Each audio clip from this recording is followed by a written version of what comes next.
மக்கள் நல்வாழ்வுத்துறையில் தினந்தோறும் மகத்தான சாதனைகள் தொடர்ந்து நடைபெற்றுக் கொண்டிருக்கிறது. அந்த வகையில் மாண்புமிகு தமிழ்நாட்டின் முதலமைச்சருடைய வழிகாட்டுதலின்படி சென்னை அரசு மருத்துவக் கல்லூரி மருத்துவமனையில் அங்கே பயில்கிற முதுகலை பட்டப்படிப்பு பயிலும் மாணவர்களுக்கு புதிய விடுதி கட்டும் பணி ஒன்று இன்றைக்கு தொடங்கப்பட்டிருக்கிறது. இந்த பணியை பொறுத்தவரை 464 தங்கும் அறைகள் கொண்ட முதுகலை பட்டம் பயிலும் மாணவர்களுக்கான தங்கும் விடுதியாக இன்றைக்கு இது இப்போது அடிக்கல் நாட்டப்பட்டிருக்கிறது. இந்த விடுதியை பொறுத்தவரை 2,53,546 சதுர அடி பரப்பில் தரைத்தளத்துடன் கூடிய 14 தளங்களில் பார்வையாளர்கள் அறை, மருத்துவர் அறை, வார்டன் அறை, சமையலறை, கணினி அறை, படிக்கும் அறை, பொழுதுபோக்கு அறை, உடற்பயிற்சி கூடம் போன்ற பல்வேறு வசதிகளுடன் 464 அறைகள் கட்டப்படவிருக்கிறது. அதற்கான திட்ட மதிப்பீடு 132 கோடியே 24 லட்சம் ரூபாய். 132 கோடியே 24 லட்சம் மதிப்பீட்டில் 2,53,546 சதுரடி பரப்பில் தரைத்தளம் மற்றும் 14 தளங்களுடன் கூடிய 464 தங்கும் அறைகள் கொண்ட இந்த முதுகலை பட்டம் பயிலும் மாணவர்களுக்கான தங்கும் விடுதி இப்பொழுது அடிக்கல் நாட்டப்பட்டிருக்கிறது. அதேபோல் சென்னை அரசு பல் மருத்துவக் கல்லூரி என்பது ஒரு நூற்றாண்டை கடந்த பழமையான பல் மருத்துவக் கல்லூரி ஆகும். இந்த பல் மருத்துவக் கல்லூரிக்கு மாணவர்களுக்கென்று ஒரு இங்கே பயில்கிற மாணவர்களுக்கு தங்கும் விடுதி ஒன்று வேண்டும் என்பது நீண்டகால அவசிய கோரிக்கையாக இருந்தது.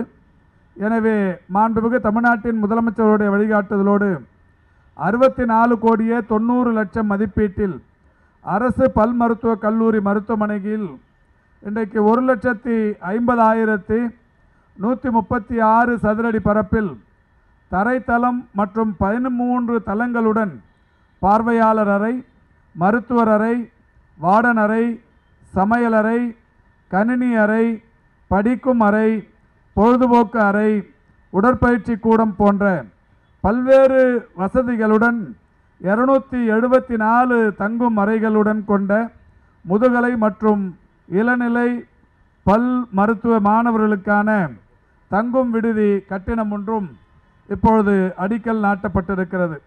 ஆக மொத்தம் இன்றைக்கு மருத்துவத்துறை வரலாற்றில் மாணவர்களுக்கான விடுதி என்கின்ற வகையில் பிரத்யேக வசதிகளுடன் பல்வேறு சிறப்பு அம்சங்களுடன் 4,03,682 சதுர அடி பரப்பில் தரைத்தளம் மற்றும் 13 தளங்களுடன் ஒரு மிகப்பெரிய கட்டிடமும், தரைத்தளம் மற்றும் 14 தளங்களுடன் ஒரு மிகப்பெரிய கட்டிடமும் இன்றைக்கு இங்கே கட்டும் பணி தொடங்கி வைக்கப்பட்டிருக்கிறது. இந்த கட்டிடம் கட்டி முடிக்கப்பட்டவுடன் இதில் ஒட்டுமொத்தமாக நான் ஏற்கனவே சொன்ன பல்வேறு சிறப்பு அம்சங்கள் இதில் இடம்பெறவிருக்கிறது. அதோடு மட்டுமல்லாது 738 அறைகள் இங்கே வரவிருக்கிறது. அறைக்கு 2 மாணவர்கள் என்று சொன்னாலும் ஏறத்தாழ 1,500 மாணவர்கள் இங்கே தங்கி பயில்வதற்கு வசதியாக இந்த கட்டிடங்கள் கட்டப்பட்டு கொண்டிருக்கிறது. இதற்கான ஒட்டுமொத்த திட்ட மதிப்பீட்டு தொகை 197 கோடியே 14 லட்சம். 197 கோடியே 14 லட்சம் மதிப்பீட்டில் 4,03,682 சதுரடி பரப்பில் 738 தங்கும் அறைகள் கொண்ட ஒரு பிரம்மாண்ட 2 கட்டிடங்களுக்கான அடிக்கல் தற்போது நாட்டப்பட்டிருக்கிறது. இது ஏறத்தாழ 3 ஏக்கர் நிலப்பரப்பை கொண்டது. இந்த 3 ஏக்கர் நிலப்பரப்பில் இந்த 2 சிறப்பு கட்டிடங்களும் இந்த அடிக்கல் நாட்டப்பட்டதற்கு பிறகு இன்று தொடங்கி ஒரு 18 மாத காலத்திற்குள் 2 கட்டிடங்களையும் கட்டித் தருவதற்கு ஒப்பந்தக்காரர்கள் பொதுப்பணித்துறையிடத்தில் ஒப்புதல் தந்திருக்கிறார்கள். தமிழக அரசின் பொதுப்பணித்துறையை பொறுத்தவரை மாண்புமிகு தமிழக முதல்வர் அவர்களுடைய வழிகாட்டுதலின்படி 6 லட்சம் சதுரடி பரப்பளவு கொண்ட ஒரு கட்டிடத்தை கலைஞர் உயர் சிறப்பு மருத்துவமனையை ஒரே 18 மாத காலங்களுக்குள் கட்டி வரலாற்று சிறப்பை படைத்தவர்கள். எனவே அத்தகைய சாதனையை இதிலும் படைப்பார்கள் என்கின்ற நம்பிக்கை இருக்கிறது. எனவே இந்த 4,03,682 சதுரடி பரப்புள்ள இந்த இரு பிரம்மாண்ட கட்டிடங்களையும் 18 மாத காலங்களுக்குள் கட்டித் தருவதற்கு இன்றைக்கு பொதுப்பணித்துறை தயாராக இருந்து கொண்டிருக்கிறது. அந்த வகையில் இந்த பணியை பொறுத்தவரை இன்றைக்கு நானும் நம்முடைய துறையின் செயலாளர், தமிழக அரசின் கூடுதல் தலைமைச் செயலாளர் பெருமதிப்பிற்குரிய ககன்தீப் சிங் பேடி IAS அவர்களும், நம்முடைய TNHSP ப்ராஜெக்ட் டைரக்டர் அவர்களும் இங்கே பங்கேற்றிருக்கிறார்கள். பொதுப்பணித்துறையின் சார்பில் தலைமை பொறியாளர் உள்ளிட்ட உயர் அலுவலர்களும் பங்கேற்றிருக்கிறார்கள். இந்த நிகழ்ச்சிக்கு முன்னிலை பொறுப்பேற்க வேண்டியிருந்த பெருமதிப்பிற்குரிய இந்து சமய அறநிலைத்துறை அமைச்சர் ஒரு 1000 ஆண்டு பழமை வாய்ந்த ஒரு திருக்கோவிலுக்கு இன்றைக்கு குடமுழுக்கு நடைபெற்று கொண்டிருப்பதால் அந்த நிகழ்ச்சிக்கு தவிர்க்க முடியாத காரணங்களால் சென்றிருக்கிறார். எனவே அவருடைய அந்த நல்ல மகிழ்ச்சியான மனநிறைவுடனும் இந்த கட்டிடப் பணிகள் இங்கே இப்போது தொடங்கி வைக்கப்பட்டிருக்கிறது. பத்திரிகை மற்றும் ஊடகங்களுக்கு ஒரு மகிழ்ச்சியான செய்தி. நம்முடைய மக்கள் நல்வாழ்வுத்துறையில் மருத்துவர்கள் பணி நியமனம் என்பது கடந்த ஓராண்டு காலமாகவே பல்வேறு சட்ட சிக்கல்களை சந்தித்து வந்தது உங்களுக்கு நன்றாக தெரியும். 30க்கும் மேற்பட்ட வழக்குகள் உயர்நீதிமன்றத்தில்.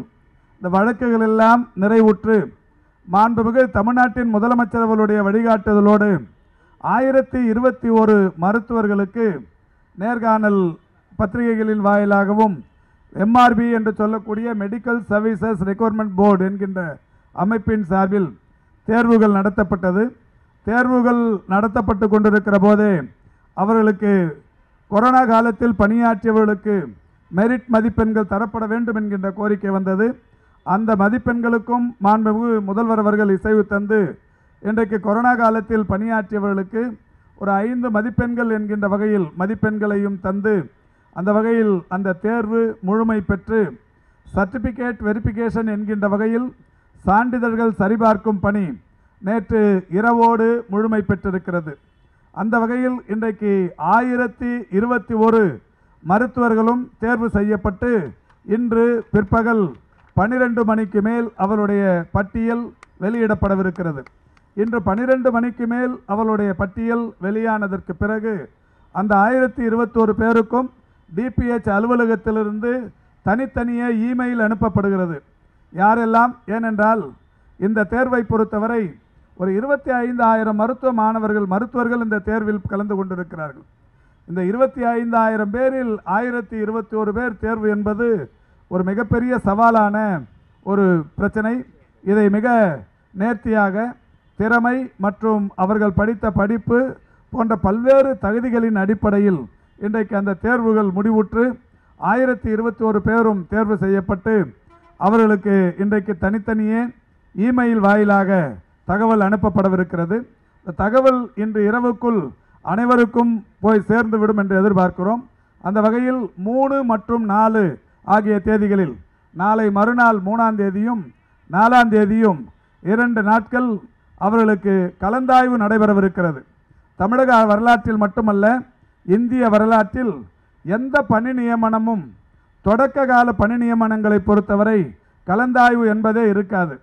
அலுவலர்கள் எங்கே நினைக்கிறார்களோ அங்கேதான் அவர்களுக்கு பணியினை தருவார்கள்.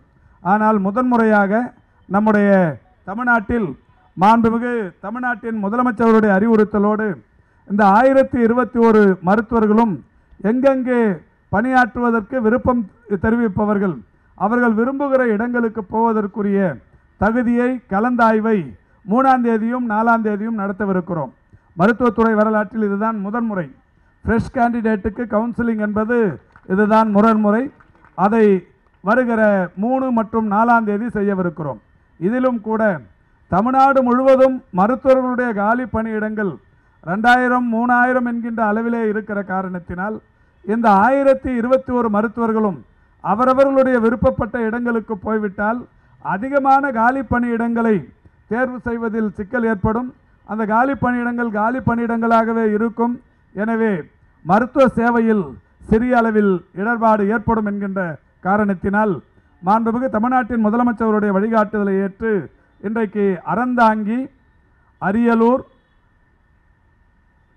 செய்யாறு, திண்டுக்கல், கோவில்பட்டி, மயிலாடுதுறை, நாகப்பட்டினம், பரமக்குடி, புதுக்கோட்டை, ராமநாதபுரம், சிவகங்கை, சிவகாசி, தென்காசி, தஞ்சாவூர், நீலகிரி, தூத்துக்குடி, திருநெல்வேலி, திருவண்ணாமலை, திருவாரூர், விருதுநகர். மீண்டும் அறிவிக்கிறேன், இதுதான் மிக முக்கியமான செய்தி. குறைந்த கால இடைவெளி இருக்கிற காரணத்தினால் தேர்வாகிற மருத்துவர்கள் இந்தந்த மாவட்டத்தில் மட்டுமே நீங்கள் பணியில் அமர்த்தப்படவிருக்கிறீர்கள். இந்த தகவலை நீங்கள் தெரிந்து கொண்டு இந்த மாவட்டத்தில் தான் நாம் பணியாற்றவிருக்கிறோம் என்கின்ற அந்த ஒரு நல்ல மனநிலையோடு அந்த கலந்தாய்வுக்கு அணுகும் பட்சத்தில் உங்களுக்கு எளிதாக இருக்கும் என்கின்ற வகையில் மீண்டும் இந்த 20 பகுதிகள் HUDs என்று சொல்லக்கூடிய இந்த பகுதிகளை இன்றைக்கு மீண்டும் அறிவிக்கிறேன். அறந்தாங்கி, அரியலூர், செய்யாறு, திண்டுக்கல், கோவில்பட்டி, மயிலாடுதுறை, நாகப்பட்டினம், பரமக்குடி, புதுக்கோட்டை, ராமநாதபுரம், சிவகங்கை, சிவகாசி, தென்காசி, தஞ்சாவூர், நீலகிரி, தூத்துக்குடி, திருநெல்வேலி, திருவண்ணாமலை, திருவாரூர், விருதுநகர் ஆகிய இந்த இடங்களில் 1127 பணியிடங்கள் காலியாக இருக்கிறது. இந்த 1127 பணியிடங்களுக்கு தற்போது தேர்வாகி இருக்கிற 1021 மருத்துவர்கள் செல்லவிருக்கிறீர்கள். இதை தாண்டி வெளியில் நான் செங்கல்பட்டில் பணியாற்றிட வேண்டும், திருவள்ளூருக்கு வர வேண்டும், பூந்தமல்லிக்கு வர வேண்டும் என்கின்ற விருப்பத்தோடு இருக்கிற டாக்டர்கள் உங்களுடைய மனநிலையை மாற்றிக்கொள்ள வேண்டும். அதேபோல் யாரிடமும் இடைத்தரகர்களிடத்தில் போய் எனக்கு அங்கே வாங்கி தாருங்கள், உங்களுக்கு அவரை தெரியுமே இவரை தெரியுமே அவர் மூலம் எனக்கு பரிந்துரைத்து பக்கத்தில் வாங்கி தாருங்கள் என்கின்ற முயற்சியையும் மேற்கொள்ளக்கூடாது என்பதற்காகவே வெளிப்படையாகவே இந்த 20 இடங்களை அறிவிக்கிறோம். இந்த 20 இடங்களுக்கு நாளை மறுநாள் கலந்தாய்வும் நடைபெறவிருக்கிறது. இந்த கலந்தாய்வில் பங்கேற்று நீங்கள் பணியை தொடருங்கள். பிறகு அடுத்த நோட்டிஃபிகேஷன் வந்து அடுத்த பணி நியமனங்களும் வந்து தமிழ்நாட்டில் காலி பணியிடங்களே இல்லை என்கின்ற நிலை வருகிற போது அடுத்தடுத்த ஆண்டுகளில் வருகிற அந்த ஜெனரல் கவுன்சிலிங்கில் உங்களுக்கு நீங்கள் விரும்புகிற இடங்களை ஓராண்டுக்கு பிறகு பெற்றுக்கொள்ளலாம். இப்பொழுது நான் குறிப்பிட்ட இந்த மாவட்டங்களில் இருக்கிற காலி இடங்களை நிரப்புவதற்குரிய கலந்தாய்வு நடைபெறவிருக்கிறது. இந்த கலந்தாய்வில் இந்த 1021 பேரும் பங்கேற்க வேண்டும் என்று கேட்டுக்கொள்கின்றேன். பங்கேற்று நாளை மறுநாள் 3 மற்றும் 4 ஆகிய நாட்களில் கலந்தாய்வு முடிவுற்றதற்கு பிறகு 5ஆம் தேதி இந்த பட்டியல் ஃபைனலைஸ் செய்யப்படும். இந்த லிஸ்ட் ஃபைனலைஸ் செய்ததற்கு பிறகு 6ஆம் தேதி காலை 10 மணிக்கு நானும் நம்முடைய துறையின் செயலாளரும் டாக்டர் MGR மெடிக்கல் யூனிவர்சிட்டி கூட்ட அரங்கில் இந்த 1021 மருத்துவர்களுக்கும் பணியாணைகளை வழங்கவிருக்கிறோம் என்பதை மகிழ்ச்சியோடு தெரிவித்துக் கொள்கின்றேன்.